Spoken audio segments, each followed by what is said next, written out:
Bon, une fois pour toutes, salam alaikum, encore. Une fois pour toutes, je vais essayer de répondre d'abord à une personne qui vient de me mettre un commentaire qui date d'une heure sur une de mes vidéos, dans laquelle il écrit: pourquoi le Maroc n'a pas demandé la restitution de ce vaste territoire lors de la colonisation espagnole? Bon, la personne, elle s'appelle Algerino. Ok? Je vais essayer de lui répondre, même pas, c'est pas lui répondre, lui inculquer ce qu'il ne connaît pas. C'est Algerino. Ce n'est pas parce que toi, tu ne te documentes pas, tu ne lis pas, tu ne feuillettes pas Internet, tu n'essayes pas de savoir ce qui s'est passé dans la région bien avant 1975, que parce que le Maroc n'a pas demandé la restitution. C'est toi qui penses que le Maroc n'a pas demandé la restitution de ce vaste territoire parce que toi, tu ne le sais pas. Alors ne va pas dire pourquoi le Maroc, ne généralise pas. Dis-toi que moi je ne connais pas pourquoi le Maroc. Comme ça, on sera compréhensif avec toi. Mais là, c'est comme si tu affirmes que le Maroc n'a pas. Ben, c'est pas de notre faute si tu ne te documentes pas, si tu ne lis pas, si tu ne regardes pas Internet, si tu n'es pas le seul. Tu n'es pas le seul. Vous êtes tous pareils. Vous vous ressemblez. Vous croyez beaucoup connaître alors que vous ne connaissez pas vous ne savez pas plus loin que le bout de votre nez. Je vais t'expliquer. Ben, je vais pas m'énerver avec toi. Je vais essayer de t'inculquer ce que tu ne sais pas. En 56, en 58, en 63, durant tous les années 60 et avant 70. Avant 75, quand on a récupéré le Sahara. J'ai dit récupérer. C'est-à-dire, quand on parle de récupérer, ça veut dire que il était déjà à nous. On le récupère. Comme on a récupéré Sidi Ifni. Comme on a récupéré Tarfaya. Comme on a essayé de récupérer Ceuta et Melilla, mais je n'ai pas de mots pour désigner ton pays. Je n'ai pas de mots pour désigner la racaille qui vous commande, qui gère ce pays. Je ne parle pas du peuple algérien. La race qui est en train de gérer ce pays, qui commande ce pays, ces ingrats, ce sont eux qui ne nous ont pas laissé continuer notre marche pour récupérer Ceuta et Melilla. Et nous, on ne pouvait pas s'attaquer aussi bien avoir en face de nous, derrière nous, l'Espagne, plutôt l'Algérie, avec sa marionnette, le Polisario, et surtout que durant les années 75, quand on voulait continuer notre marche pour récupérer aussi bien Ceuta et Melilla et les îles, il y avait aussi la Libye, il faut pas oublier, ton pays, Polisario, et tu veux que nous ne pouvions pas continuer à essayer de récupérer Ceuta et Melilla. Pourquoi on va rajouter un autre ennemi en face de nous? Ça va faire trop pour nous. Déjà qu'on est arrivé à tenir et à vaincre l'Algérie, Libye, Polisario, c'est déjà pas mal.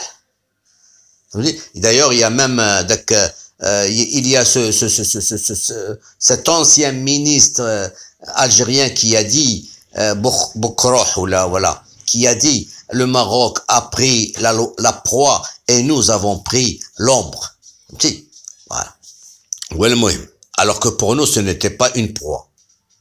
c'était une partie qui normalement est une partie intégrante du Grand Maroc. De la phrase qu'a dit. Alors je reviens à ce que toi tu ne sais pas. C'est qu'en 56, tu dois connaître certaines choses, que quand le Maroc a toujours fait des demandes auprès de l'ONU, ces demandes, elles sont classées, elles existent à l'ONU. Ce que toi, tu ne sais pas, et beaucoup de tes confrères ne connaissent pas, c'est qu'en 56, le Maroc a exigé de l'Espagne de lui rendre pas juste le Sahara, pas juste le Sahara. En 56, il y avait beaucoup de morceaux de terre marocains qui étaient occupés par l'Espagne, pas que le Sahara. Il y avait Tarfaya, il y avait Sidi Ifni, comme il y a encore Ceuta et Melilla, et il y avait le Sahara. C'était en 56. En 58, ce que tu ne sais pas toi, il y a eu une guerre au Sahara. C'était des Sahraouis et des soldats marocains de l'armée du sud marocain. L'armée du sud marocain. Je ne parle pas l'armée du nord marocain. Il y avait une armée, il y avait l'armée du sud marocain alliée aux Sahraouis, qui ont encerclé tous les Espagnols dans leur caserne.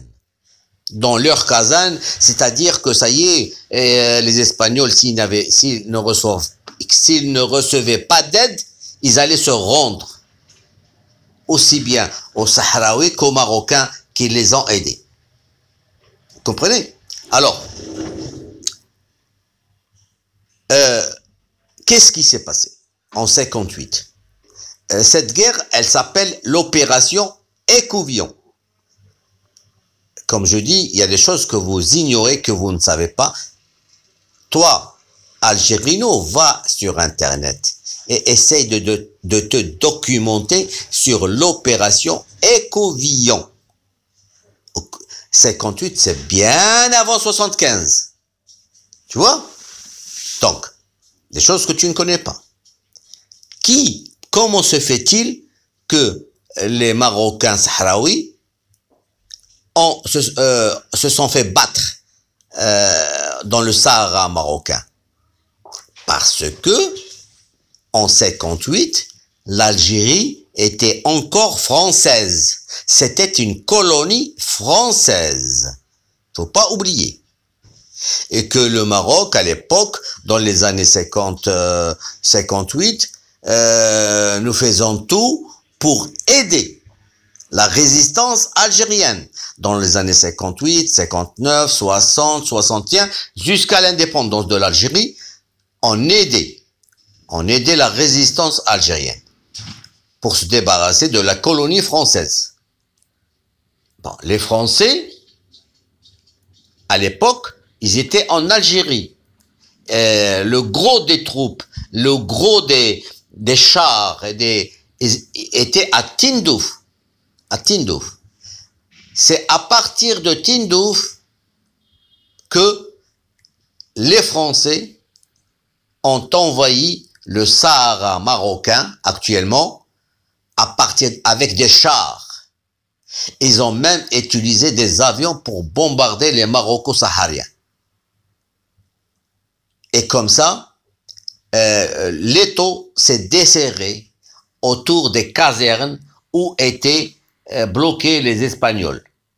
C'est grâce à la France qui est venue de l'Algérie française qui a chassé les Maroco-Sahraouis vers le sud du Maroc. Ça, tu ne le connais pas, tu ne le sais pas. Donc, c'est bien avant 1975.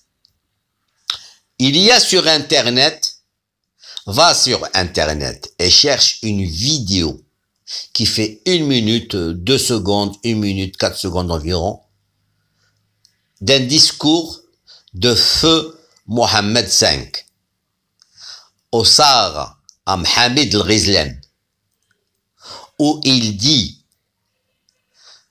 que nous ne lâcherons jamais le Sahara, on va libérer le Sahara. C'est un texte, vidéo-texte. Elle est en noir et blanc, la vidéo, où Mohammed V fait un discours où il parle de récupérer le Sahara, qui est une terre marocaine. Alors, ne viens pas me dire, c'est pas parce que toi, tu ne sais pas et que ça n'a pas existé. Le Maroc a de tout le temps bon, je continue. Si ce n'est qu'en 75, c'est pas en 75. Le Maroc a déposé, le Maroc en 72 déjà, il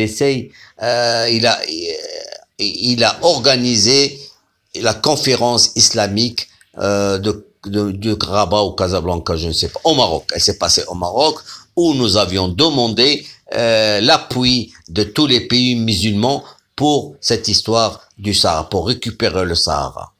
Vu que Boumedienne avait des prétentions cachées qu'il ne voulait pas montrer aux autres, oui, il y avait son oui, mais زعما ديروا معنا حل بحاجه اخرى هي هذه دابا باسكو داك il faut pas oublier qu'à l'époque il y avait un contentieux avant les années 71, 72, il y avait toujours le contentieux maroco-algérien sur la délimitation des frontières. Si. Au moins, ils ont trouvé un moyen de pression, Boumedienne a trouvé un moyen de pression pour que le Maroc signe la délimitation des frontières. Et ce qui ne s'est pas passé parce que le Parlement marocain n'a jamais ratifié la signature de la délimitation des frontières. ولهذا Boumedienne a toujours Boumedienne n'a jamais accepté, il n'a jamais avalé de se faire avoir par Al-Hassan Thani. Donc en 71, 72, 73, 74, le Maroc a bien, on n'a pas cessé dans les années 70, avant 75, d'intervenir auprès de l'Espagne pour qu'elle nous rende notre Sahara. Et ce n'est que en fin 74, nous avons déposé un dossier 75 ou fin 74 ou début 75 où nous avons déposé un dossier à la Cour de justice internationale de La Haye pour dire à qui appartient ce territoire. Les questions, elles étaient claires. Les questions marocaines, elles étaient claires. Est-ce que ce territoire était terra nullius? La Cour de justice a répondu non. Elle a dit que le territoire du Sahara avait des liens d'allégeance. L'allégeance, بالعربية كنسميوها البيعة. حنا المغاربة ديما كنبيعوا الملك. avait des liens d'allégeance avec les rois du Maroc. Donc, même à l'époque de l'occupation espagnole, كانوا كيحكموا au nom du roi du Maroc, ماشي au nom de Franco ni de qui soit. ملي كي جميع فهمتي باسم الملك المغرب. هادشي خصك تعرف. ولهذا ce n'est pas parce que toi et beaucoup d'Algériens, vous n'avez rien, vous ne vous êtes jamais informés de l'histoire de cette région, que ce que tu penses et ce que pensent les autres et ce que tu penses toi est vrai. Non! Essayez, moi je n'arrête pas de vous le dire, de vous informer de cela. Ce que je veux que vous compreniez, c'est par la faute des dirigeants algériens, de ceux qui gouvernent, ceux qui gèrent ce pays qui est l'Algérie, qui sont encore toutes les personnalités que vous voyez aussi bien à la PN que ceux qui dirigent, que les anciens, les généraux, les colonels qui existent encore en Algérie, c'est tous des vieux de 1962, de l'époque de l'indépendance, qui en veulent encore au Maroc et qui ont dans la tête cette histoire de la guerre des sables et qui voudraient toujours avoir leur revanche. J'espère qu'avoir été clair avec toi et que la prochaine fois ni toi ni les autres n'allez encore me reposer cette question. Allez, à plus.